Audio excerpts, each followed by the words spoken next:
Shalom, jemaat Tuhan dimanapun Bapak Ibu, Saudara berada. Selamat pagi. Kita patut bersyukur oleh anugerah pemeliharaan Tuhan. Kita bersama-sama telah dipersatukan kembali di hadapannya. Saat ini mungkin setiap kita ada di dalam berbagai macam pergumulan hidup. Tetapi mari pagi ini kita datang dengan penuh percaya bahwa Tuhan telah menyediakan berkat dan anugerahnya bagi setiap kita di dalam ibadah pagi hari ini. Biarlah kita datang dengan hati penuh syukur dan sorak-sorai di hadapannya. Dan Tuhan akan disenangkan melaluinya. Jemaat yang terkasih, Allah itu kasih. Dan dengan kasih-Nya, Dia telah mengundang engkau dan saya untuk datang kepada Dia. Mari dengan bangkit berdiri, kita datang menghadap tahta kemuliaan-Nya. Tuhan ada di dalam bait-Nya yang kudus. Berdiam dirilah di hadapan-Nya, ia segenap bumi. Di hadapan tahta kemuliaan-Nya yang kudus itu, mari kita berdiam, kita berteduh di hadapan-Nya.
Ibadah ini kita khususkan dengan pengakuan bahwa pertolongan kita adalah di dalam nama Tuhan yang menciptakan langit dan bumi, yang kasih setia-Nya kekal selama-lamanya, dan yang tidak meninggalkan pekerjaan tangan-Nya. Kasih karunia dari Allah Bapa kita dan dari Tuhan Yesus Kristus serta persekutuan Roh Kudus menyertai kita sekalian. Amin. Tetapi aku mau menyanyikan kekuatan-Mu. Pada waktu pagi aku mau bersorak-sorai karena kasih setia-Mu. Sebab Engkau telah menjadi kota bentengku, tempat pelarianku pada waktu kesesakanku. Ya, kekuatanku, bagimu aku mau bermazmur, sebab Allah adalah kota bentengku, Allahku dengan kasih setia-Nya. KPPK 309. Bapa surga, hatiku bersyukur.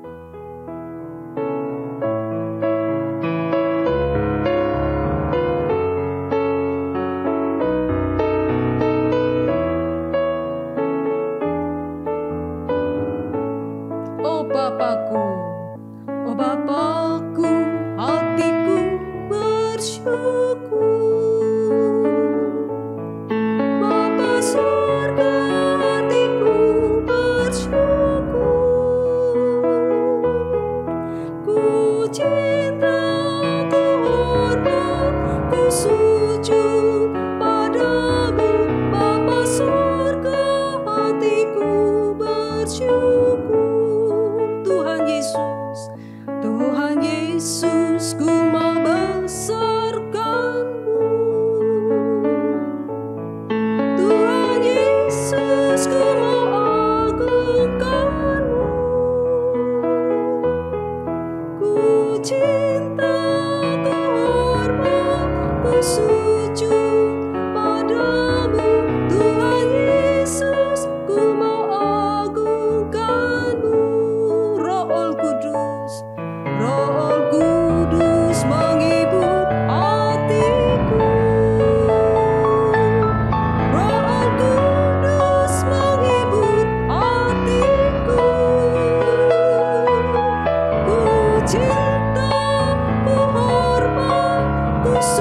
sujud padamu, Roh Kudus menghibur hatiku.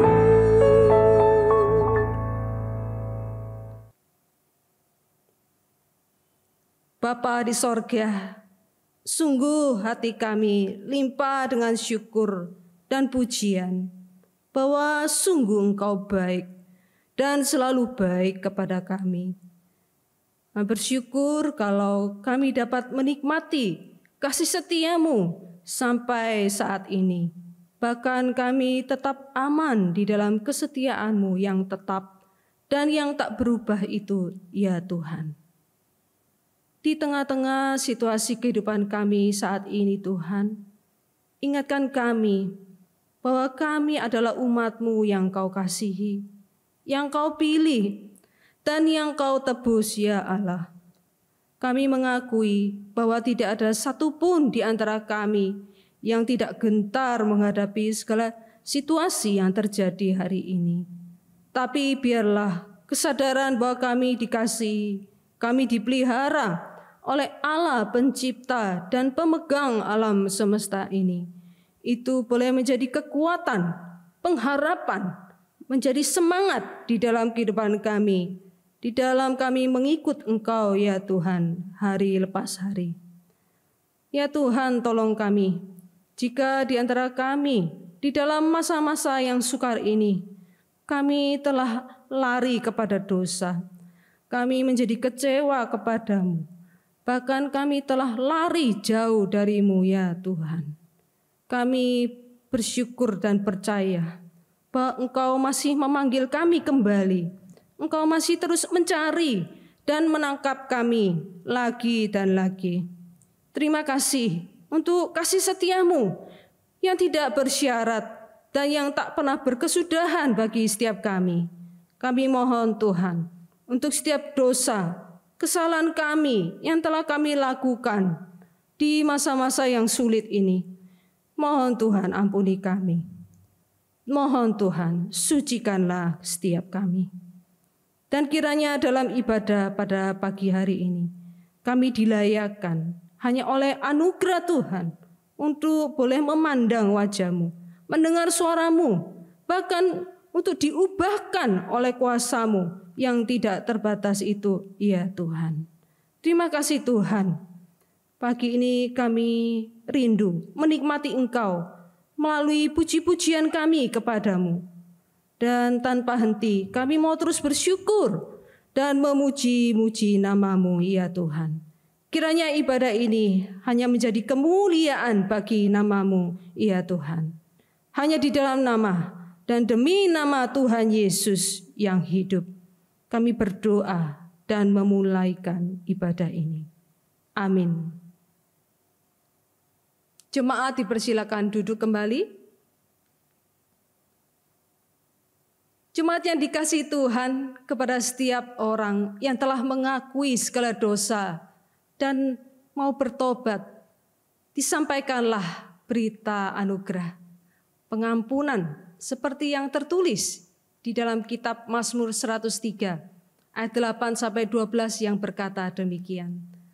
Tuhan adalah penyayang dan pengasih, panjang sabar dan berlimpah kasih setia. Tidak selalu Ia menuntut dan tidak untuk selama-lamanya Ia menendam. Tidak dilakukannya kepada kita setimpal dengan dosa kita, dan tidak dibalasnya kepada kita setimpal dengan kesalahan kita. Tetapi setinggi langit di atas bumi, demikian besarnya kasih setianya atas orang-orang yang takut akan Dia. Sejauh timur dari barat, demikian dijauhkannya daripada kita pelanggaran kita. Dan dengarlah juga petunjuk hidup baru yang akan menuntun kita di dalam menjalani kehidupan kita hari lepas hari, yang terdapat di dalam Mazmur 103 ayat 17-18 yang berkata demikian. Tetapi kasih setia Tuhan dari selama-lamanya sampai selama-lamanya atas orang-orang yang takut akan Dia, dan keadilannya bagi anak cucu, bagi orang-orang yang berpegang pada perjanjiannya. dan yang ingat untuk melakukan titahnya. Kiranya Roh Kudus menolong setiap kita untuk mewujudkan kemuliaan Allah di dalam seluruh hidup dan kesaksian kita di dunia ini. Amin. Kita akan membaca bacaan pertanggapan dari Mazmur 103 ayat 1 sampai 5 dan 22. Pujilah Tuhan, hai jiwaku. Pujilah namanya yang kudus, hai segenap batinku. Pujilah Tuhan, hai jiwaku, dan janganlah lupakan segala kebaikannya. Dia yang mengampuni segala kesalahanmu, yang menyembuhkan segala penyakitmu. Dia yang menebus hidupmu dari lubang kubur, yang memahkotai engkau dengan kasih setia dan rahmat. Dia yang memuaskan hasratmu dengan kebaikan, sehingga masa mudamu menjadi baru seperti pada burung Raja Wali. Pujilah Tuhan, hai segala buatannya, di segala tempat kekuasaannya. Pujilah Tuhan, hai jiwaku. Jemaat Tuhan yang mengasihi dan dikasihi Tuhan, masalah demi masalah yang bertubi-tubi menimpa kehidupan kita akibat dari pandemi COVID-19 ini, sedikit banyak telah mengalihkan fokus kita, bahkan menguras tenaga dan pikiran kita hanya pada kesulitan-kesulitan yang menimpa setiap kita. Kita jadi tidak tenang, kita serba salah, kita takut dan cemas, sehingga kita tidak dapat mengingat kembali. Bahkan kita tidak dapat mensyukuri setiap kebaikan dan pertolongan Tuhan yang telah kita terima dan kita rasakan di dalam hidup kita di masa-masa yang lalu ataupun di masa-masa yang sulit seperti saat ini. Daud di dalam Mazmur 103 yang kita baca tadi memulai ajakan dengan kata pujilah Tuhan, hai jiwaku. Pujilah Tuhan, hai jiwaku, dan janganlah lupakan segala kebaikannya. Sungguh menarik Bapak Ibu, karena yang diajak adalah dirinya sendiri. Karena bagaimanapun juga, diri kita sendiri adalah pribadi yang paling dekat bila dibandingkan dengan pribadi manapun. Karena kita sendiri adalah orang yang sungguh mengenal keberadaan diri kita daripada orang lain. Dan kelihatannya Daud memahami ada kaitan antara pujian kepada Allah dengan ingatan akan kebaikan Tuhan. Pujian kepada Allah akan membuat kita semakin menyadari siapakah sesungguhnya Allah itu. Memuji Allah niscaya juga membuat kita mengingat akan segala kebaikan-kebaikan Allah yang diuraikan secara detail oleh Daud di dalam ayat-ayat berikut yang telah kita baca tadi, di mana Tuhan mengampuni kesalahan kita, Dia menyembuhkan penyakit kita, Dia menebus hidup kita, Dia memahkotai kita dengan kasih setia dan rahmat-Nya, dan memuaskan hasrat kita manusia dengan apa yang terbaik. Bapak, Ibu, Saudara, memuji Allah akan membuat kita makin memahami sifat Allah dan menjadikan kita semakin mengasihi Allah.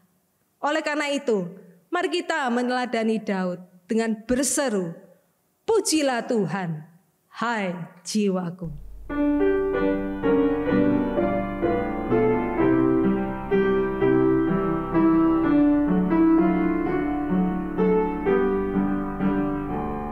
Pujilah jiwaku akan Yehova, jangan lupakan anugerahnya. Ya sembuhkan dan ampuni dosamu dan menyelamatkan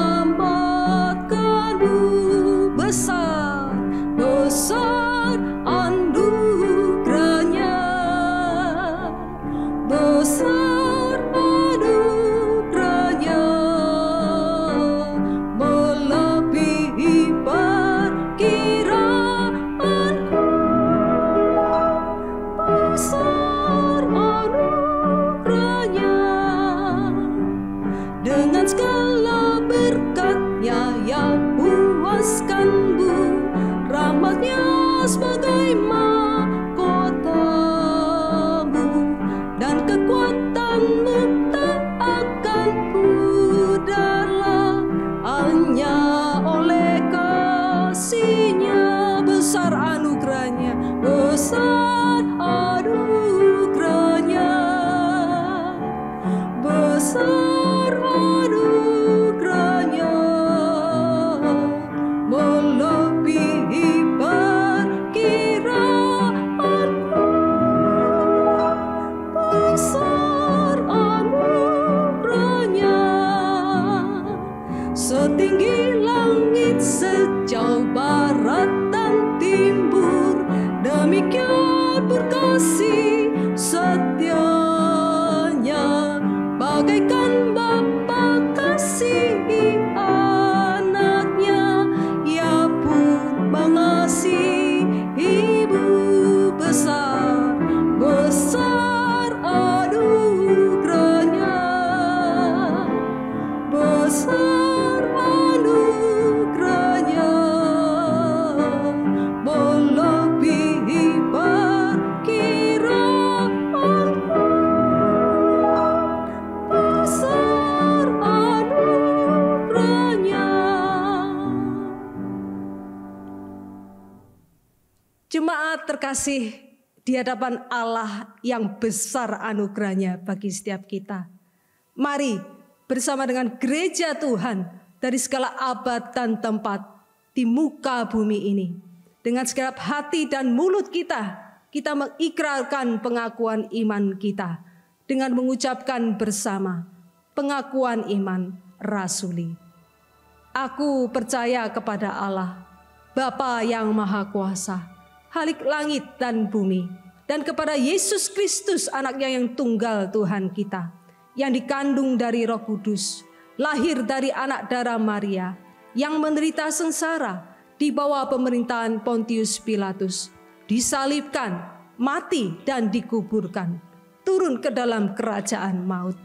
Pada hari yang ketiga, bangkit pula dari antara orang mati, naik ke surga, duduk di sebelah kanan Allah, Bapa yang Maha Kuasa, dan dari sana Ia akan datang untuk menghakimi orang hidup dan yang mati. Aku percaya kepada Roh Kudus, gereja yang kudus dan am, persekutuan orang kudus, pengampunan dosa, kebangkitan tubuh, dan hidup yang kekal. Amin. Jemaat dipersilakan duduk. Mari kita akan berdoa. Kita masuk di dalam doa syafaat. Bapa kami di sorga, kembali kami datang kepadamu. Kami hendak berdoa, menaikkan beberapa pokok doa bagi keadaan negara kami ya Tuhan. Kami berseru kepadamu bagi pemerintahan kami Indonesia, dari presiden, wakil presiden, dan menteri-menteri, hingga pejabat daerah yang ada di pelosok-pelosok. Karuniakanlah mereka dengan tanggung jawab dan hikmat di dalam menjalankan tugasnya, demi kepentingan masyarakat dan bangsa Indonesia. Berkatilah segala daya dan upaya pemerintahan kami yang terus berusaha di dalam mengatasi pandemi COVID-19, dengan varian Omikron yang semakin meningkat akhir-akhir ini ya Tuhan, agar semua proses boleh berjalan dengan baik dan lancar. Dan dengan kebijakan level PPKM yang telah naik di tiap-tiap daerah, kiranya itu juga dapat menekan meluasnya akan penularan virus ini ya Tuhan. Untuk proses penyaluran vaksin booster yang telah berjalan sampai hari ini, kiranya itu juga boleh dengan tepat bisa dibagikan secara menyeluruh hingga ke pelosok-pelosok daerah, sehingga tidak ada seorang pun yang tidak mendapatkannya ya Tuhan. Untuk prokes yang telah dihimbau berulang-ulang kali, kiranya kami seluruh masyarakat Indonesia sungguh boleh mematuhinya, sehingga penyakit ini lambat laun akan menurun dan akan berhenti, baik untuk Indonesia, bahkan seluruh negara lain di muka bumi ini. Untuk tenaga-tenaga medis yang masih terus berjuang karena kondisi rumah sakit yang penuh kembali dengan pasien-pasien yang terpapar virus ini. Ya Tuhan, mohon karuniakanlah kesehatan, hikmat, kesabaran di dalam menangani pasien-pasien yang ada. Bagi mereka yang saat ini terbaring sakit, baik yang di rumah sakit ataupun melakukan isolasi mandiri di rumah, berikanlah kesembuhan bagi mereka yang terjangkit virus ini ya Tuhan. Siapa yang tidak gentar Tuhan? Siapa yang tidak remuk di tengah-tengah situasi hari ini? Di saat semua yang menjadi andalan hidup kami, baik itu harta kekayaan, orang-orang di sekeliling kami, dan bisnis pekerjaan kami, semuanya hancur. Sekalipun saat ini kami terluka dan kecewa, tapi kami tahu dan percaya hanya Engkaulah gembala kami yang baik, yang sanggup menolong kami dan satu-satunya yang dapat kami andalkan. Kami membawa setiap pergumulan jemaat-Mu di masa pandemi ini ya Tuhan. Tolonglah kami, mohon tangan kasih-Mu menjamah, memulihkan kehidupan pribadi dan rumah tangga kami. Jamalah, mohon tangan-Mu berkarya dan memulihkan masalah ekonomi, hutang piutang di dalam bisnis pekerjaan kami. Ya Tuhan, berikan juga kami hikmat, bukakan dan berikanlah jalan keluar bagi setiap permasalahan yang kami hadapi. Kami berdoa untuk kerohanian setiap jemaat-Mu, sekalipun di tengah kesulitan hidup, iman kami boleh semakin bertumbuh, dan melalui hidup jemaat-Mu, nama-Mu saja yang dipermuliakan.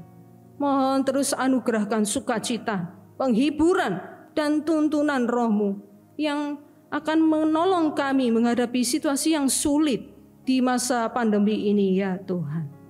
Bagi jemaat-Mu yang sakit, baik karena tertular virus sehingga harus rawat inap di rumah sakit ataupun isolasi mandiri di rumah, penyakit-penyakit lain karena alergi ataupun perubahan musim, ataupun penyakit-penyakit tua, ya Tuhan, jamalah dan mohon sembuhkan, sekalipun dalam keadaan yang sulit, terbatas untuk dapat berobat ke rumah sakit di masa pandemi ini. Bagi yang berusia lanjut, anugerahkan kesehatan, penghiburan, dan berikan sukacita-Mu, ya Tuhan. Bagi setiap kami yang harus bekerja di luar rumah, mohon anugerahkanlah kesehatan, agar tetap dalam keadaan tubuh yang sehat, kami dapat bekerja. Dan bagi anak-anak, cucu-cucu kami yang harus kembali belajar online di rumah, mohon Tuhan, berikan kesehatan, semangat belajar, tanggung jawab, dan sukacita dalam belajar. Terima kasih Tuhan. Sekali lagi berkati gereja kami, berkati setiap komisi, dengan berbagai aktivitas gerejawi yang ada, baik itu pendalaman Alkitab, ibadah anak, persekutuan remaja, persekutuan wanita, ibadah minggu, sekalipun semuanya harus dilakukan secara online. Mohon Tuhan pimpin dan pakailah ini menjadi wadah bagi jemaat-Mu untuk bertumbuh di dalam iman kerohanian mereka. Berdoa bagi tim ibadah dan tim multimedia yang melayani Engkau di setiap hari Minggu. Anugerahkan kesehatan agar tetap dapat melayani Engkau dengan kondisi tubuh yang sehat.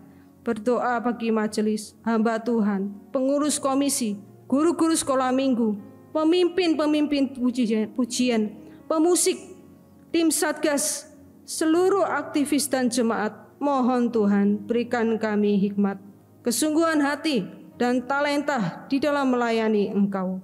Sehati sepikir di dalam membangun tubuh-Mu ini ya Tuhan, demi kemuliaan nama-Mu.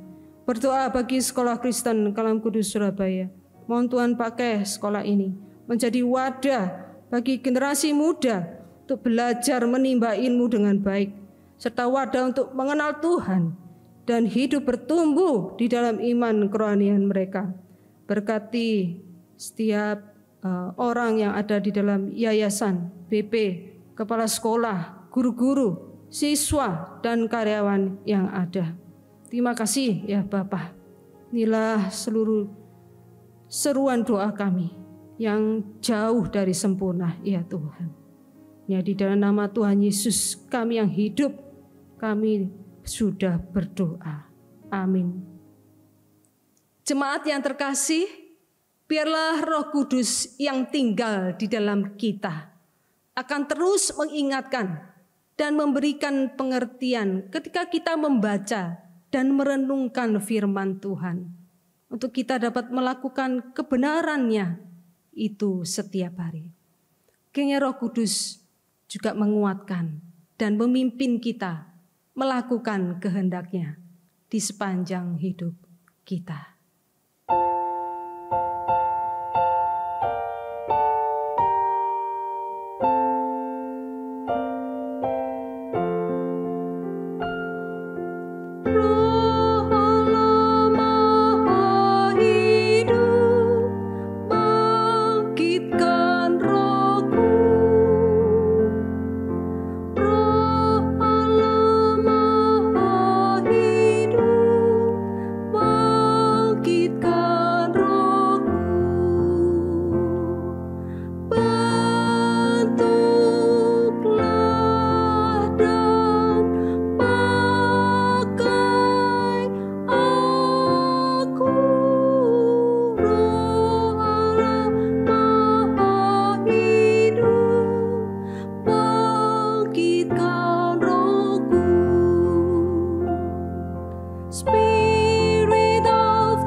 Firman Tuhan hari ini akan dilayani oleh hambanya yang setia, Pendeta Sucipto. Waktu dan tempat kami persilakan. Shalom jemaat Tuhan, selamat hari Minggu saya ucapkan. Kita bersyukur kepada Tuhan bahwa hari ini kita masih boleh mendapat kesempatan yang baik untuk beribadah bersama-sama. Dan lebih dari itu, tiba waktunya saat ini kita akan membaca dan merenungkan firman Tuhan. Karena itu mari kita bersama masuk dalam doa memohonkan anugerah dan kemurahan Tuhan. Bapa dalam kerajaan surga, kami mau tetap belajar bersyukur kepadamu di tengah segala situasi yang begitu cepat berubah, yang tidak terlalu mendukung kami untuk kembali berkumpul secara fisik di rumah Tuhan, beribadah bersama-sama. Tapi kami bersyukur untuk setiap kesempatan yang Tuhan berikan kepada kami.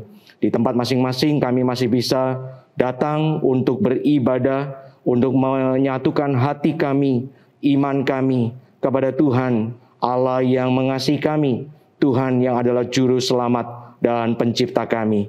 Karena itu ya Tuhan, kami memohonkan anugerah dan belas kasihan-Mu, supaya hari ini, di dalam ibadah ini, walaupun kami masih lakukan secara online, kami mohon pertolongan Tuhan, supaya Engkau sendiri yang datang, Engkau sendiri yang menghampiri kami, menyapa kami. Engkau sendiri yang kiranya menyampaikan isi hati-Mu kepada kami semua. Supaya lewat ibadah ini, dan secara khusus lewat pemberitaan firman Tuhan hari ini, kami boleh makin mengerti apa yang menjadi kehendak Tuhan, dan kami diberikan satu semangat dan kerinduan untuk mengejarnya, untuk mencoba melakukannya dalam hidup kami.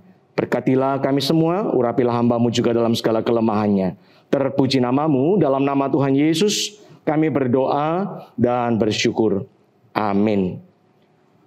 Jemaat yang dikasihi Tuhan, pernahkah Anda menjumpai seseorang yang kemudian mengajukan satu pertanyaan untuk meminta Anda untuk menjelaskan inti dari kekristenan secara sederhana? Atau misalnya dengan perkataan lain, ya, kalau kita perhatikan dalam Alkitab kita ini kan ada mencatat begitu banyak perintah Tuhan, ya. Orang-orang Israel pada zaman Musa menerima 10 perintah Allah, ya. Lalu kemudian dalam perjalanan waktu orang Farisi, ahli Taurat kemudian mengembangkan yang dari 10 itu menjadi 613 perintah dan larangan. Tuhan Yesus sendiri pernah dikatakan oleh seorang pengkhotbah, selama hidupnya, selama masa pelayanan yang kira-kira 3 tahun lebih itu, memberikan perintah setidak-tidaknya 147 perintah. Lalu kemudian misalnya kita ditanya, dari sekian banyak peraturan, dari sekian banyak perintah dan larangan itu, mana yang menurut Bapak Ibu, yang menurut saudara-saudara sekalian, satu perintah yang paling penting, satu perintah yang paling utama? Nah, mungkin ada banyak jawaban, ada banyak ide yang terpikir dalam benak kita masing-masing. Tapi hari ini saya ingin mengajak Bapak Ibu saudara sekalian membaca dari satu bagian firman Tuhan, terambil dari Markus pasal 12 ayat yang ke-28 sampai dengan yang ke-34. Di sana dikatakan, lalu seorang ahli Taurat yang mendengar Yesus dan orang Saduki bersoal jawab dan tahu bahwa Yesus memberi jawab yang tepat kepada orang-orang itu, datang kepadanya dan bertanya, hukum manakah yang paling utama? Jawab Yesus, hukum yang terutama ialah, dengarlah hai orang Israel, Tuhan Allah kita, Tuhan itu esa. Kasihilah Tuhan Allahmu dengan segenap hatimu, dan dengan segenap jiwamu, dan dengan segenap akal budimu, dan dengan segenap kekuatanmu. Dan hukum yang kedua ialah, kasihilah sesamamu manusia seperti dirimu sendiri. Tidak ada hukum lain yang lebih utama daripada kedua hukum ini. Lalu kata ahli Taurat itu kepada Yesus, tepat sekali guru, benar katamu itu, bahwa dia esa dan bahwa tidak ada yang lain kecuali dia. Memang mengasihi dia dengan segenap hati dan dengan segenap pengertian dan dengan segenap kekuatan, dan juga mengasihi sesama manusia seperti diri sendiri adalah jauh lebih utama daripada semua korban bakaran dan korban sembelihan. Yesus melihat bagaimana bijaksananya jawab orang itu, dan ia berkata kepadanya, engkau tidak jauh dari kerajaan Allah. Dan seorang pun tidak berani lagi menanyakan sesuatu kepada Yesus. Sampai di sana firman Tuhan saya bacakan. Nah, Bapak Ibu saudara yang dikasihi Tuhan, seperti yang saya katakan tadi, ketika kita misalnya diminta untuk mengajukan atau menyatakan satu hukum yang paling utama, satu hukum atau satu perintah yang paling penting dari sekian banyak perintah, peraturan, hukum-hukum yang pernah kita pelajari, maka kita bisa merujuk kepada apa yang Tuhan Yesus sendiri ajarkan pada bagian yang kita baca tadi. Konteksnya hari itu dengan jelas kita bisa baca dalam perikop ini. Bagaimana ketika satu kali, ya, lalu kemudian ada seorang ahli Farisi yang kemudian orang Farisi ini lalu kemudian datang kepada Yesus mengajukan pertanyaan ini. Tidak jelas apa motivasi orang ini. Ya, bisa saja dia memang mungkin ingin dengan penuh kesungguhan hati bertanya kepada Tuhan. Ya, karena sesungguhnya pertanyaan tentang hukum yang terutama, hukum yang paling penting, ya, pada hari-hari itu memang sudah menjadi sebuah perdebatan yang panjang di antara para guru-guru agama. Mereka saling berdebat, mereka saling beradu argumentasi. Yang satu mengatakan hukum A lebih penting, yang lain mengatakan hukum B lebih penting. Bisa juga ahli Taurat ini kemudian datang kepada Yesus dengan motivasi yang tidak baik, yaitu untuk kemudian mungkin menjebak Tuhan Yesus, untuk supaya Tuhan Yesus kemudian bisa dipersalahkan, ketika Tuhan Yesus mengatakan salah satu hukum, lalu kemudian mungkin akan diperdebatkan oleh guru-guru agama yang lain dan lain sebagainya. Tapi yang jelas, apapun motivasi dari ahli Taurat ini ketika datang bertanya kepada Tuhan, lalu kemudian Tuhan memberikan satu jawaban yang sangat gamblang, dengan sangat jelas, yang kemudian pada hari ini kita kenal sebagai hukum yang terutama.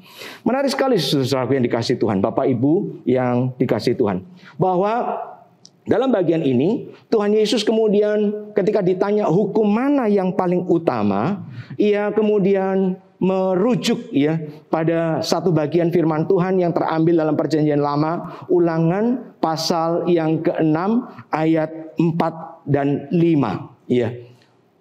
Dalam bagian itu yang kita kenal kemudian, atau orang Israel juga kenal dengan jelas sebagai yang namanya Shema orang Yahudi. Sebuah pengajaran awal yang paling penting, yang paling mendasar, yang kalau kita baca dalam kitab Ulangan pasal 6 itu diperintahkan Tuhan kepada Musa, lalu kemudian disampaikan kepada orang Israel untuk kemudian secara turun-temurun, secara terus-menerus diajarkan kepada anak keturunan orang Israel. Dengarlah hai orang Israel, Tuhan itu Allah kita, Tuhan itu Esa. Kasihilah Tuhan Allahmu dengan segenap hatimu dan dengan segenap jiwamu dan dengan segenap kekuatanmu. Itu kalau yang kita baca dalam Ulangan pasal 6 ayat 4 dan 5. Tuhan mengajarkan kepada orang Israel lewat Musa bahwa perintah yang penting ini bahkan kemudian harus terus-menerus diajarkan berulang-ulang kepada anak cucu keturunan orang Israel yang berikutnya. Ketika mereka bangun, ketika mereka tidur, ketika mereka berbaring, ketika mereka berjalan, dimanapun, kapanpun. Perintah ini bahkan dikatakan disuruh menuliskannya, lalu kemudian dipasang di dahi mereka, lalu kemudian dipasang di pintu-pintu mereka, di tiang gerbang mereka, menunjukkan betapa penting dan esensialnya perintah ini. Tapi menarik sekali Bapak Ibu Saudara yang dikasihi Tuhan, kalau kita kemudian melihat kepada perintah ini, satu prinsip yang paling utama yang menurut saya yang perlu kita kemudian pegang baik-baik, dan itu yang kemudian memberi kita penghiburan, kekuatan, sekaligus mengingatkan kita betapa berbedanya iman kita dengan iman yang ada di sekitar, dengan iman dan kepercayaan yang beredar di sekitar kita. Saudara, dalam bagian ini, dalam bagian Shema ini, dalam bagian hukum yang terutama yang disampaikan oleh Tuhan Yesus, yang dikutip dengan lengkap oleh Tuhan Yesus dari Shema orang Yahudi, Ulangan pasal 6 tadi. Sebelum perintah itu disampaikan, kasihilah Tuhan Allahmu dengan segenap itu. Maka yang terpenting, yang terutama pertama kali justru adalah sebuah anugerah diberitakan. Baik di dalam Ulangan pasal 6 maupun dalam Injil, dikutip dalam Matius pasal 22, Markus pasal 12 ini, lalu kemudian dalam Injil Lukas juga mengutip hal yang sama. Dikatakan semua bagian ini dalam Matius dan Markus khususnya, dikatakan bagaimana Tuhan Yesus menyampaikan ataupun mengutip Shema orang Yahudi. Sebelum perintah untuk mengasihi Tuhan itu disampaikan, dikatakan ada satu anugerah diberitakan. Bagaimana bahwa Tuhan Allah Yehova itu adalah Allah bagi orang Israel. Dan hari ini Tuhan itu adalah Allah bagi kita. Saudara, sebelum perintah disampaikan, diberitakan bagaimana Tuhan Allah itu pencipta langit dan bumi itu, yang penuh dengan segala kekuasaan, yang penuh dengan segala kekuatan, yang penuh dengan segala kemahaan itu, kesempurnaan, keagungan, kemuliaan itu, turun menjumpai manusia berdosa, lalu kemudian membuat satu perjanjian. Ingat ya, Allah Yahweh, Allah Yehova. Itu adalah Allah yang membuat perjanjian dengan orang Israel. Aku akan menjadi Allahmu dan engkau akan menjadi umatku. Aku yang akan memimpin engkau. Aku yang akan berdiam bersama dengan engkau di tengah-tengahmu. Aku yang akan menyertai, bahkan memelihara kehidupanmu. Allah yang sempurna itu rela kemudian berelasi dengan manusia yang berdosa. Dalam perjanjian baru, bahkan relasi ini menjadi makin istimewa. Karena Allah itu bukan terus berdiam di surga saja. Tapi kemudian Allah yang mulia dan sempurna itu mengambil rupa darah dan daging. Menjadi manusia. Lalu kemudian hidup di tengah-tengah manusia berdosa. Lewat pribadi Yesus Kristus. Yang kemudian pribadi ini menjalani jalan salib, jalan Golgota. Sampai kemudian naik ke atas kayu salib, mati dan dibangkitkan. Setelah Yesus kemudian dibangkitkan, ya, relasi anugerah ini tidak berhenti. Manusia kita ini tidak ditinggalkan sendirian. Tapi Tuhan berkata ketika Ia naik ke surga, Ia akan mengutus roh penghibur yang akan berdiam dalam hati kita untuk kemudian senantiasa setiap saat ya bersama-sama kemudian menjagai kita, memberikan bimbingan, damai sejahtera, pengajaran dan seterusnya. Relasi itu terus dijalankan, relasi itu terus dilanjutkan. Sekali lagi, memang kalau kita manusia kemudian hanya menerima perintah, menerima hukum, ya, maka kekristenan itu tidak beda dengan agama-agama yang lain. Dengan kepercayaan-kepercayaan manapun. Betul ya? Semua agama, semua kepercayaan punya susunan perintah, aturan yang harus diikuti oleh umatnya. Kalau kamu mau mengalami kebahagiaan dalam hidup, kalau kamu mau katakanlah masuk surga, kalau kamu tidak mau mengalami celaka, kalau kamu tidak mau mengalami penderitaan, kamu harus melakukan ini. Kamu tidak boleh melakukan itu. Serangkaian perintah dan larangan diberikan kepada manusia. Kalau kekristenan hanya ya seperti itu, kita tidak ada bedanya dengan agama dan kepercayaan yang lain. Dan hasilnya pasti sama. Apa? Kegagalan. Hasilnya pasti sama. Bahwa yang namanya kita manusia ini pasti tidak ada yang satupun yang bisa dengan sempurna menggenapi hukum, perintah, larangan itu. Karena kenyataannya kita manusia ini seperti yang diberitakan firman Tuhan, kita ini terlahir dalam dosa kan. Maka kecenderungan hati kita seberapapun baiknya, seberapapun bagusnya dididik dalam keluarga yang bagaimanapun, pasti kita tidak akan pernah jadi seorang yang sempurna, yang tanpa cacat celah, bisa melakukan semua hukum, semua perintah, menghindari semua larangan yang diberikan oleh aturan-aturan agama. Tidak ada seorang pun manusia bisa melakukannya. Hukum, perintah, larangan, aturan agama itu akan menjadi beban yang terlalu berat bagi kita untuk kita pikul. Menjadi tugas yang mustahil untuk kita laksanakan. Ingat loh, firman Tuhan bahkan ngomong yang namanya ketaatan itu kan harus sempurna. Kalau misalnya kita diberi 10 hukum Taurat, kita bisa sempurna melakukan yang 9. Satu saja kita gagal, ya. Satu saja gagal, maka dianggap kita sudah gagal menggenapi hukum Taurat. Itu baru 10. Bagaimana dengan 147 perintah atau perintah Tuhan Yesus? Bagaimana dengan 613 ya pengembangan hukum Taurat yang diajarkan oleh orang Farisi, oleh ahli Taurat? Saya percaya tidak ada satupun manusia di dunia ini bisa menggenapinya. Maka itu sebabnya kekristenan atau iman kita kepada Tuhan ini menjadi sesuatu yang sangat berbeda, sangat istimewa. Karena perintah itu tidak lagi mustahil untuk dijalani. Iya. Karena apa? Karena sebelum perintah itu diberikan kepada kita, sudah ada janji anugerah. Ya. Bahwa Allah yang mulia, yang suci, yang maha kuasa itu menjadi Allah bagi kita. Menjadi Bapa bagi kita. Menjadi juru selamat kita. Bahkan berdiam dalam hati kita untuk kemudian menyertai kita menjalani perjalanan iman kita sebagai seorang umat Tuhan. Wah, itu adalah sebuah berita penghiburan yang luar biasa. Sekali lagi, perintah yang baik diberikan. Iya.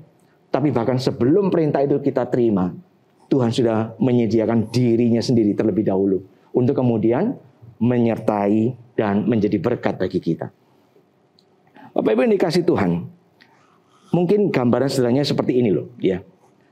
Kalau saya tanya ya, menurut Anda, ya, kebun buah apa yang bisa dibilang paling berbahaya bagi manusia?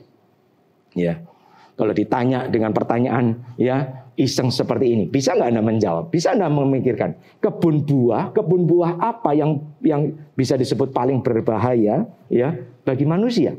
Ya, saya jadi terpikir itu adalah kebun buah durian. Nah ya, bagi yang mungkin suka atau tidak suka dengan buah durian ini ya, yang jelas kita tahu ya tekstur permukaan luarnya yang namanya buah durian ini. Disebut durian kenapa? Karena memang bagian luar dari buah ini ada begitu banyak duri. Betul ya?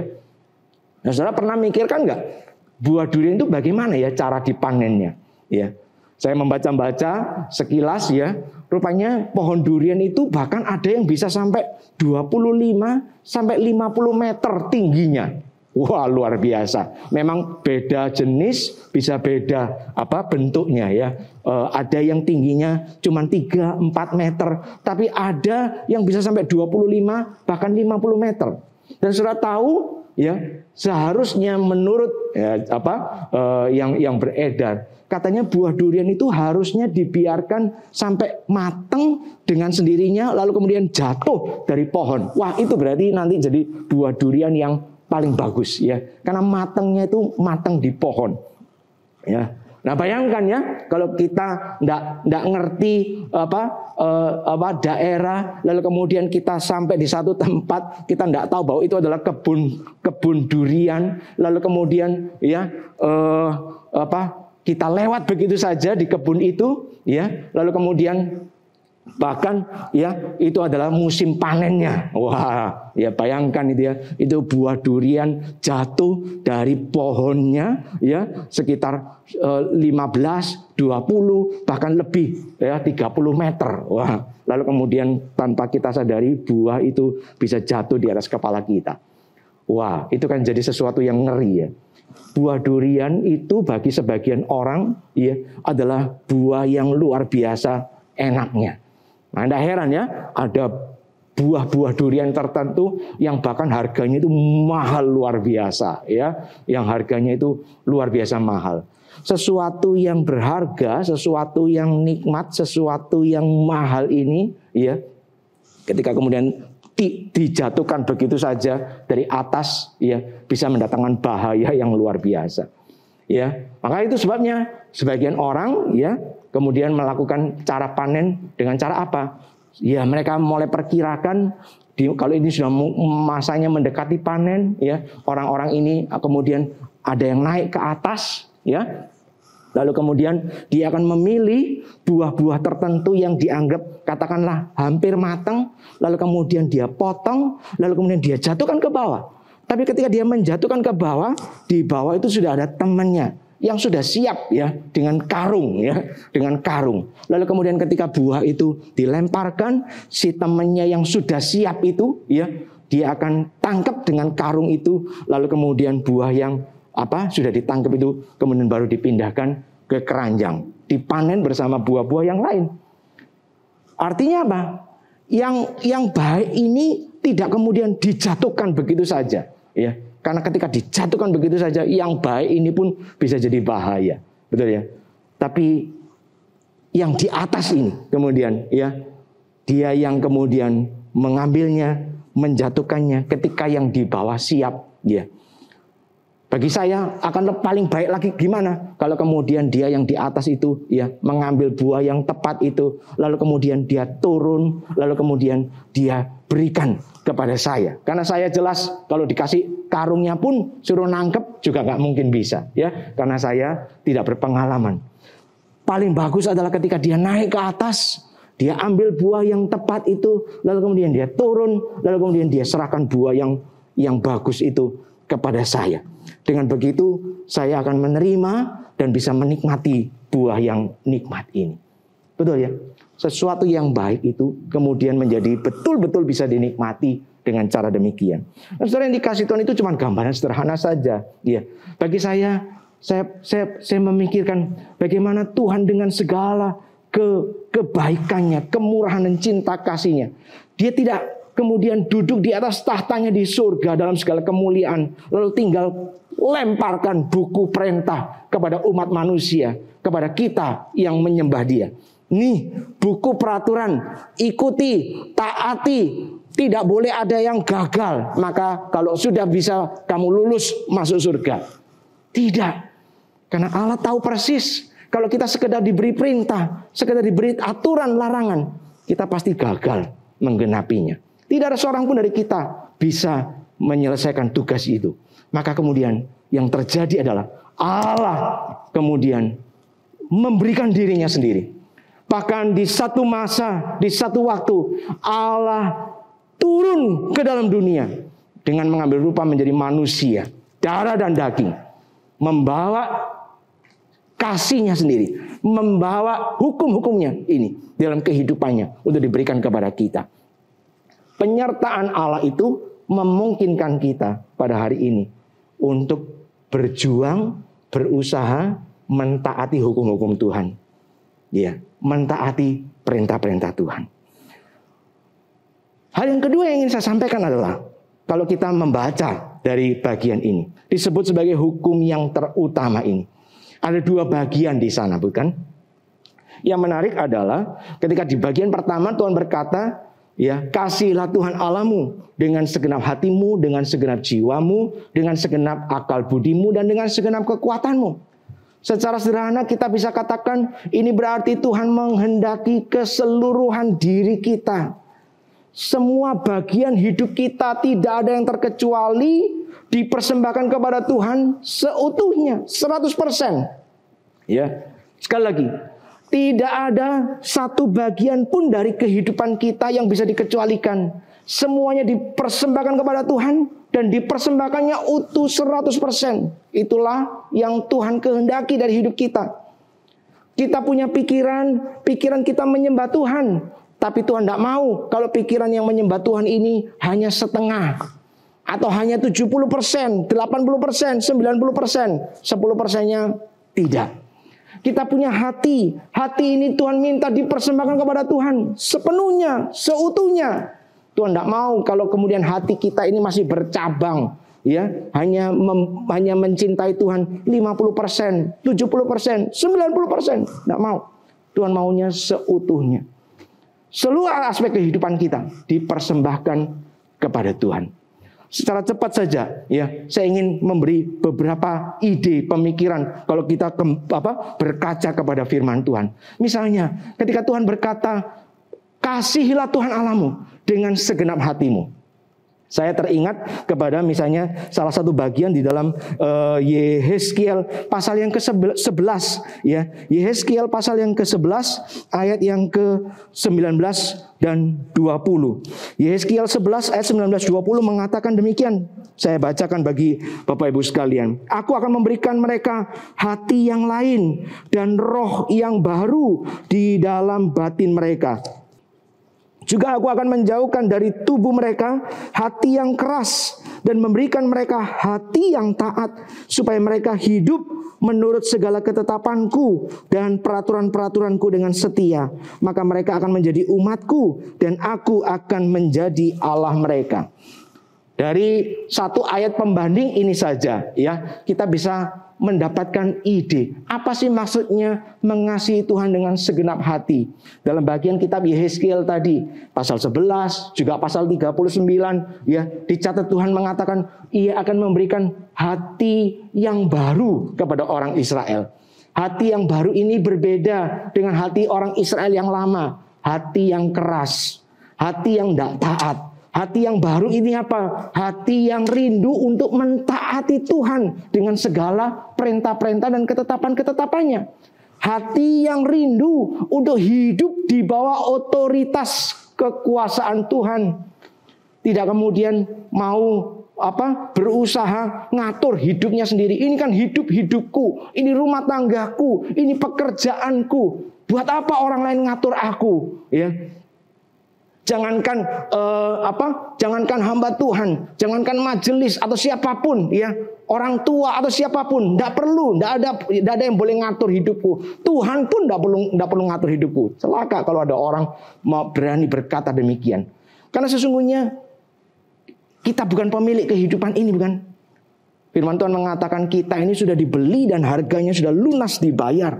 Maka sekarang bagian kita adalah terus meminta, memohon kepada Tuhan. Tuhan, berikan kepada aku hati itu loh. Hati yang rindu untuk taat kepada perintah-perintah Tuhan. Walaupun kadang-kadang perintah itu perintah yang rasanya sulit untuk dilakukan. Tapi aku rindu untuk bisa mentaatinya. Kalau aku gagal mentaatinya, aku rindu aku bisa merasa bersalah. Ya, bukan kemudian ya namanya manusia ya. Ya sudahlah, ya, nggak bisa melakukan ini. Baru didengar khotbah, suruh ini, suruh itu, baru pulang sudah gagal melakukan. Ya, namanya manusia ya. Tuhan ngertilah. Enggak. Mari kita minta kepada Tuhan. Tuhan, kasih aku hati yang terus-menerus rindu, ya. Tiap kali firman diberitakan, tiap kali aku membaca, mengerti apa yang menjadi isi hati kehendak Tuhan, aku rindu untuk taat. Dan kalau sampai aku gagal taat, beri aku hati yang hancur, hati yang menyesal. Bukan lalu kemudian tenang-tenang aja, seakan-akan tidak ada masalah. Kalau Anda ya yang di kantor atau di rumah punya asisten rumah tangga, yang di kantor punya pegawai begitu ya, lalu kemudian mendapati pegawai atau asisten rumah tangga Anda itu melakukan kesalahan, ya, apapun lah, ya. Lalu kemudian apa? Bukankah yang paling menjengkelkan adalah kalau kemudian si yang bersangkutan ini sudah salah tapi masih nggak merasa bersalah, sudah salah tapi masih merasa semua baik-baik saja. Bukankah itu sesuatu yang sangat menjengkelkan ya? Minimal tahu kayak iya saya salah, minta maaf, lain kali tidak akan ngulangi. Itu aja sudah bikin kita lega, betul ya?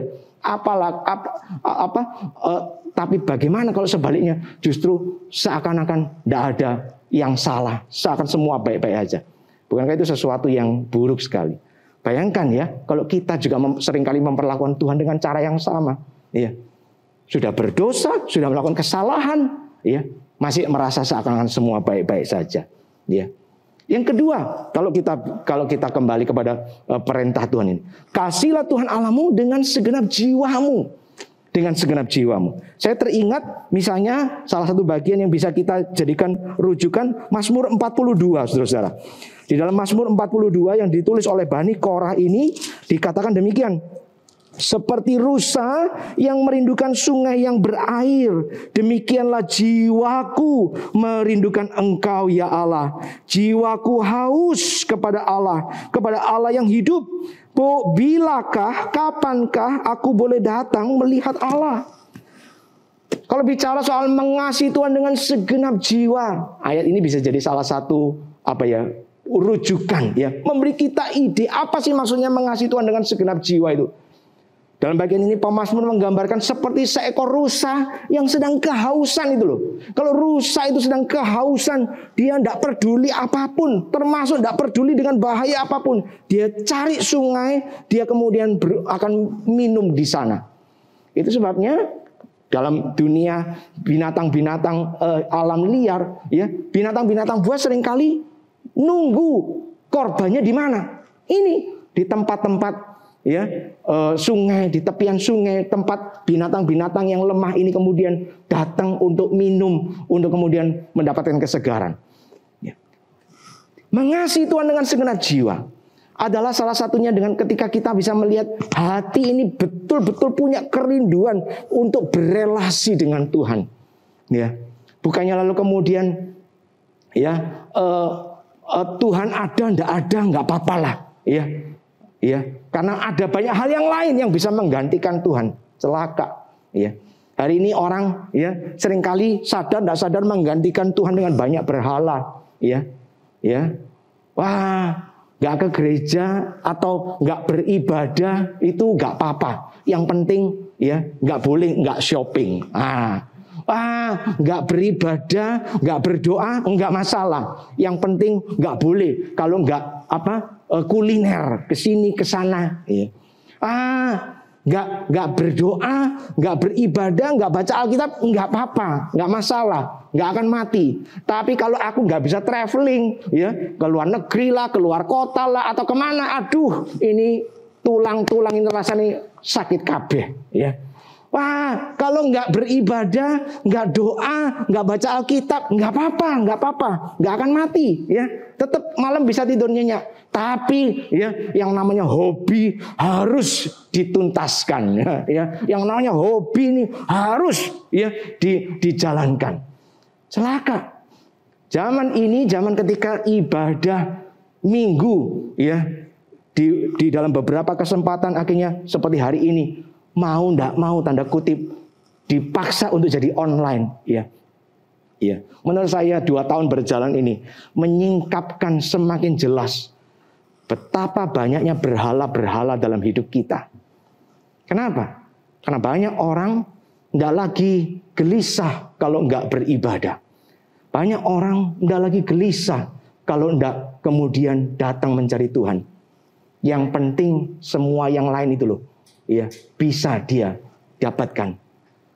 Itu artinya jiwa orang itu ya tidak sepenuhnya berpaut kepada Tuhan. Tidak merindukan Tuhan. Rusa yang dikatakan oleh pemazmur tadi. Ketika dia sudah haus, dia nggak peduli yang lain. Carinya sungai terdekat, dia minum di situ. Bahkan ketika ada binatang buas di situ, dia mungkin akan takut, tapi dia tetap akan maju, minum. Kenapa? Karena tidak ada lagi yang bisa memuaskan dia. Saya tanya baik-baik. Dan itu berlaku juga bagi saya sendiri. Sebagai anak Tuhan, sebagai umat Tuhan. Betulkah, sungguhkah hati kita itu betul-betul berpaut kepada Tuhan? Jiwaku haus kepada Tuhan. Kalau aku tidak berelasi, bersekutu dengan Tuhan, entah lewat ibadah minggu ini, entah lewat doa, baca Alkitab, atau apapun yang lain. Kalau aku tidak berelasi dengan Tuhan, tulang-tulangku menjadi kering. Seluruh badanku ini rasanya sakit. Hatiku kosong, hampa, tidak ada damai sejahtera. Masihkah kita bisa merasakan yang seperti itu? Yang ketiga, dikatakan, kasihilah Tuhan Allahmu dengan segenap akal budimu. Ya, firman Tuhan yang salah satu yang paling bisa kita ingat, Roma pasal 12. Jangan menjadi serupa dengan dunia ini, tapi berubahlah ya oleh pembaharuan budimu. Akal budi yang tidak menjadi sama dengan dunia, tapi kemudian terus-menerus diubah menjadi sama serupa Tuhan, supaya kamu bisa membedakan mana kehendak Allah, apa yang baik, yang berkenan kepada Tuhan. Sekali lagi, kita ini hidup dalam zaman begitu banyak pilihan, begitu banyak, ya, begitu banyak. Sehingga kemudian seakan-akan kita ini jadi serba bebas, serba merdeka, ya. Tapi ingat, ya, biar bagaimanapun hidup ini bukan milik kita, tapi milik Tuhan. Yang bukan cuma menciptakan kita, tapi juga menebus kita dari dosa dan maut. Maka mari kita terus minta kepada Tuhan supaya akal budi pikiran kita ini terus-menerus diperbaharui oleh Tuhan. Diperbaharui oleh firman Tuhan, oleh roh Tuhan sendiri. Sehingga cara pikir kita itu bukannya makin lama makin mirip dunia, tapi cara pikirnya makin lama makin mirip Tuhan. Cara pikir itu akan mempengaruhi apa? Yang kita ucapkan, mempengaruhi apa yang kita lakukan, entah di rumah, ya, kepada suami, kepada istri, kepada orang tua, kepada anak, entah di tempat bisnis, kepada karyawan, kepada atasan, kepada rekan kerja, ya, kepada klien, ya. Yang namanya akal budi itu akan mempengaruhi segala tindak tanduk kita, keputusan kita. Ketika kita memilih A bukan B, ketika kita memilih maju bukan berhenti, semua itu dipengaruhi oleh akal budi. Nah, celakanya seringkali kemudian sadar tidak sadar akal budi ini justru makin lama makin mirip dunia, bukan makin dipimpin kepada kebenaran. Yang keempat, Tuhan berkata, kasihlah Tuhan Allahmu dengan segenap kekuatanmu. Apa itu kekuatan? Kekuatan itu bisa kita katakan sebagai tubuh jasmani kita itu. Ya. Tubuh jasmani kita. Persembahkanlah tubuhmu, ya, sebagai persembahan yang hidup. Itu artinya apa? Seluruh kehidupan, bukan cuman yang bagian dalam, tapi juga tubuh jasmani. Jangan sampai kita ini punya sadar tidak sadar dipengaruhi oleh pikiran filsafat Yunani yang salah, ya. Yang penting hatinya cinta Tuhan, yang penting hidup di dalamnya rohaninya baik, masalah tubuhnya itu boleh dipakai apa aja. Ngawur. Itu filsafat yang keliru. Tuhan tidak pernah minta seperti itu. Tuhan berkata, ingat tubuhmu adalah bait Roh Kudus. Bagaimana kita menjaga tubuh kita? Bagaimana kita menjaga jasmani kita? Bukan sekedar supaya aku tidak sakit. Kalau sakit aku setengah mati, aku yang susah. Bukan. Kita menjaga tubuh jasmani kita, menjaga kesehatan kita, supaya kita bisa mempersembahkannya untuk kemuliaan Tuhan. Itu yang namanya mengasihi Tuhan dengan segenap kekuatan. Artinya sekali lagi saudara, bagian-bagian ini mau mengingatkan kepada kita, kalau namanya mengasihi Tuhan itu tidak bisa setengah-setengah. Seluruhnya, seutuhnya dipersembahkan kepada Tuhan. Dan saya percaya ada banyak contoh-contoh yang lain yang masih kita bisa coba cari bagaimana kita bisa mengasihi Tuhan dengan semua hal ini. Dan yang terakhir, firman Tuhan dalam bagian ini, Tuhan Yesus tidak berhenti hanya sampai di skema orang Yahudi di dalam Ulangan pasal yang ke-6 tadi. Ia melanjutkan, dan hukum yang kedua, dia masih mengatakan ya, hukum yang kedua adalah kasihilah sesamamu seperti engkau mengasihi dirimu sendiri. Hukum yang kedua ini bukan hukum yang lebih rendah. Karena dikatakan oleh firman oleh Tuhan Yesus sendiri, ini di dalam kedua hukum itulah ya terletak seluruh isi kitab suci. Dua-duanya. Jadi mengasihi Tuhan itu sesuatu yang penting, maka mengasihi sesama pun menjadi sesuatu yang penting. Dan ini dicatat, dikutip oleh Tuhan dalam bagian firman Tuhan orang Yahudi, khususnya Imamat pasal yang ke-19. Ketika bicara soal kekudusan hidup orang Israel pun diajari untuk kemudian mengasihi sesamanya. Nah, menariknya saudara, kalau kita coba buka di Imamat pasal yang ke-19 itu, ya, coba kita buka. Di sana dikatakan Imamat pasal 19 itu, saya akan bacakan satu bagian terambil dalam Imamat pasal 19 ayat 18. Janganlah engkau menuntut balas dan janganlah menaruh dendam terhadap orang-orang sebangsamu, melainkan kasihilah sesamamu manusia seperti dirimu sendiri. Akulah Tuhan. Maka kalau hanya dari konteks ayat yang dikutip ini, Imamat 19 ayat 18 ini, kasih kepada sesama itu salah satu bukti atau contoh nyatanya adalah ketika kita tidak menuntut balas kepada orang yang melakukan kejahatan kepada kita. Ketika kita tidak melakukan kekerasan kepada mereka yang melakukan kekerasan kepada kita. Ketika kita tidak mengatakan kata-kata tajam yang jahat, yang menyakiti kepada mereka yang lebih dulu memakai mulutnya untuk menyakiti kita. Tidak. Kalau dari konteks Imamat 19 ini saja, Tuhan mengajarkan kasihilah sesama manusia itu dalam satu bentuk. Salah satu yang aplikasi yang paling sederhana adalah hidup dalam perdamaian, dengan persekutuan yang indah dengan satu sama lain. Saudara, sayang sekali ya, gereja itu justru ya ironisnya, tragisnya ya dalam kekristenan ini yang sering disebut sebagai agama kasih ini. Tapi justru hal ini seringkali tidak terjadi. Kita lihat ya. 1000 tahun sebelum masa reformasi ya, di dalam gereja itu justru dipenuhi dengan intrik politik ya, kelicikan para pejabat-pejabat tinggi ya, yang kemudian korup dan segala macamnya, kekerasan kepada jemaat, kepada umat dan kepada musuh-musuh politik. Mulai zaman reformasi apakah semua berubah? Tidak juga. Gereja-gereja reformasi pun melakukan banyak kekerasan, banyak tindakan-tindakan penganiayaan kepada mereka-mereka yang dianggap berbeda. Lalu kemudian apakah itu berhenti setelah masuk zaman modern? Enggak kan? Kita lihat, kita ingat sejarah bangsa kita, kekristenan masuk negeri Indonesia ini lewat siapa? Lewat para penjajah, orang-orang Eropa itu ya, Belanda, Portugis dan sebagainya. Makanya sampai hari ini masih ada yang anggap agama Kristen itu agamanya penjajah. Lewat tangan penjajah, mereka itu melakukan kekerasan di mana-mana, lalu kemudian salah satunya juga menyebarkan agama.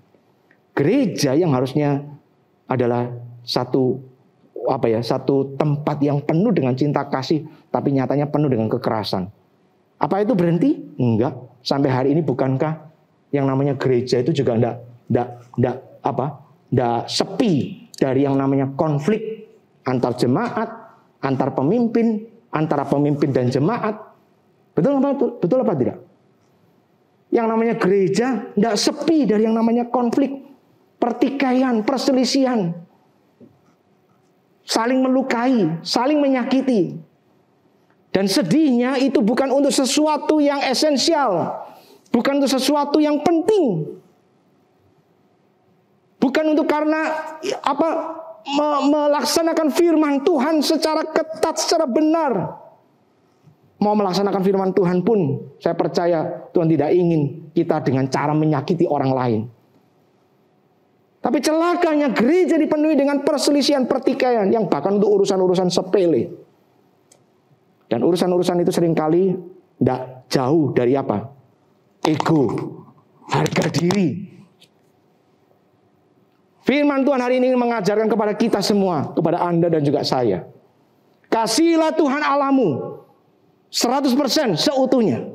Tapi perintah yang sama dengan itu adalah kasihilah sesama manusia seperti engkau mengasihi dirimu sendiri. Di dalam kedua hukum itulah terletak seluruh isi kitab suci. Tidak usah muluk-muluk mikir perintah hukum yang lain. Ingat dua perintah ini.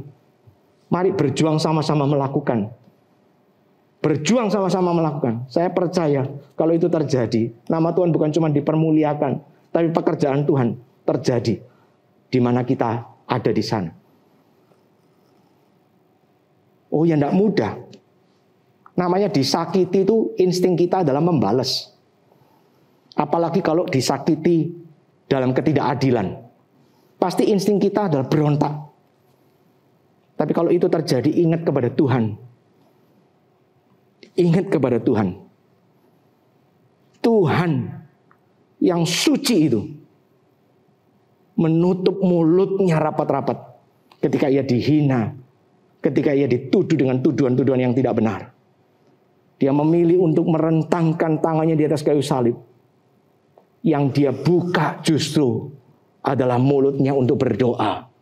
Ya Bapa, ampuni mereka, karena mereka tidak tahu apa yang mereka perbuat. Kita bukan Tuhan, iya. Tapi paling tidak, Tuhan yang sudah melakukan hal yang luar biasa itu, sekarang ada bersama-sama dengan kita. Aku menyertai kamu.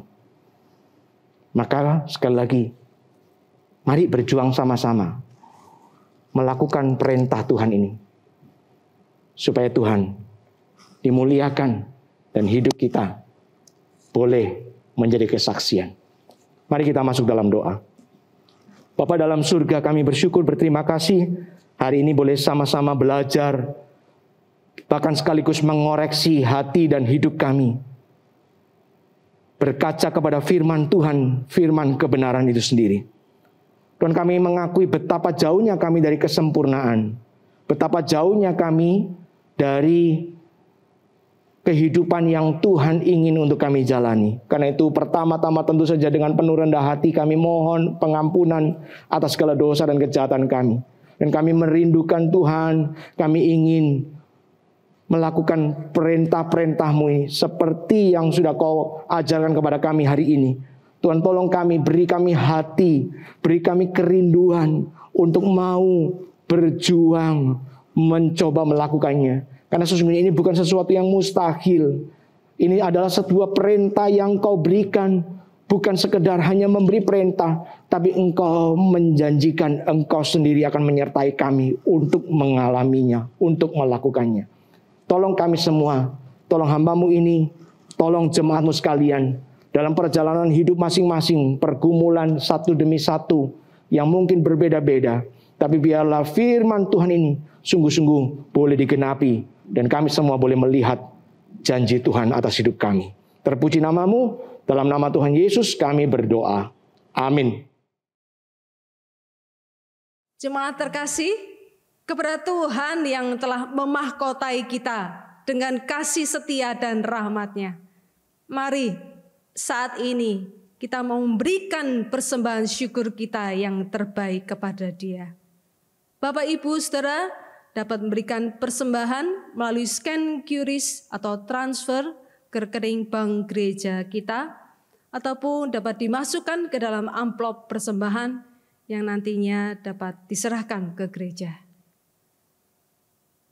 Bapak, Ibu, saudariku yang dikasihi Tuhan, setelah kita mengetahui kebenaran dan mengalami anugerah Tuhan dari kebenaran itu, kini saatnya bagi setiap kita untuk melakukan kebenaran itu dengan berkomitmen untuk melakukan tindakan pelayanan yang nyata sebagai respons kita atas anugerah Allah yang telah kita alami.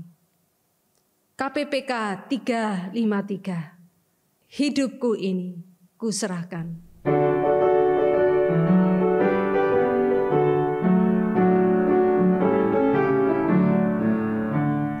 Hidup jiwaku Tuhan, padamu kuserahkan. Kuserahkan waktuku untuk membalas kasih-Mu, dibasuh di dalam darah-Mu, agar ku dicarikan yang kudus. Senang jiwaku, sepenuh hatiku, selamanya bagi-Mu, seturut kehendak-Mu. Kuasailah hidupku, hatiku bait suci-Mu, Roh-Mu penuhi daku, dibasuh di dalam darah-Mu, agar ku dicarikan yang kudus. Senang jiwaku, sepenuh hatiku, selamanya bagi-Mu. Kasih-Mu membakarku, ku serahkan diriku, dan semua milikku hanya serah padamu, dibasuh di dalam darah-Mu, agar ku dicarikan yang kudus. Senang jiwaku, sepenuh hatiku, selamanya bagi-Mu.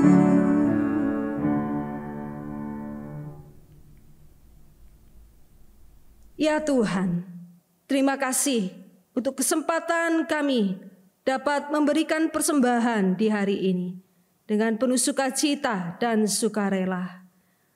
Sesungguhnya seluruh hidup kami yang seharusnya menjadi persembahan bagi-Mu, ya Tuhan. Dan adalah suatu kehormatan bagi setiap kami, orang-orang yang terbatas dan yang sudah banyak jatuh di dalam dosa, untuk Engkau libatkan di dalam pekerjaan-Mu, yaitu menjadi pelayan-pelayan-Mu, ya Tuhan. Biarlah persembahan yang kami bawa kepadamu ini menjadi wakil dari seluruh komitmen kami, bahwa seluruh hidup kami yang kami abdikan hanya kepadamu, ya Tuhan, yang empunya ladang pelayanan ini. Berkatilah persembahan kami ini untuk dipakai bagi pekerjaan Tuhan melalui gereja kami, demi hormat kemuliaan nama-Mu, ya Tuhan. Tuntunlah ibadah kami selanjutnya di dalam kehidupan kami sehari-hari. Kiranya Roh-Mu memampukan kami untuk terus menguduskan kehidupan kami hari demi hari, agar kami layak mempersembahkan hidup kami untuk melayani Engkau, ya Tuhan, Raja kami, di sepanjang kehidupan kami. Ini doa persembahan kami, ya Tuhan, yang kami bawa hanya di dalam nama Tuhan Yesus Kristus, Juru Selamat kami yang hidup. Amin. Sebab segala sesuatu adalah dari Dia, dan oleh Dia, dan kepada Dia. Bagi Dialah kemuliaan sampai selama-lamanya. Doksologi.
Maka jemaat sekalian, sekarang arahkanlah hatimu kepada Tuhan dan terimalah berkat-Nya.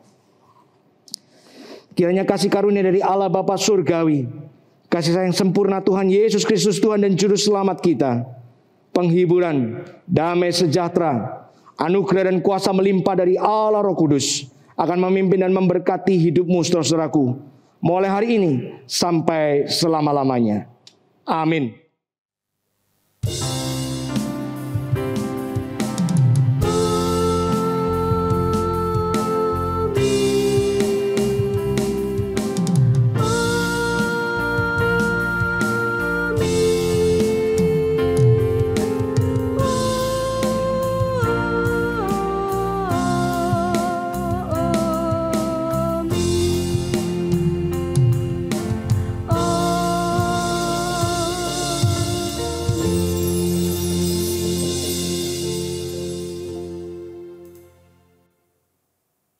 Amin.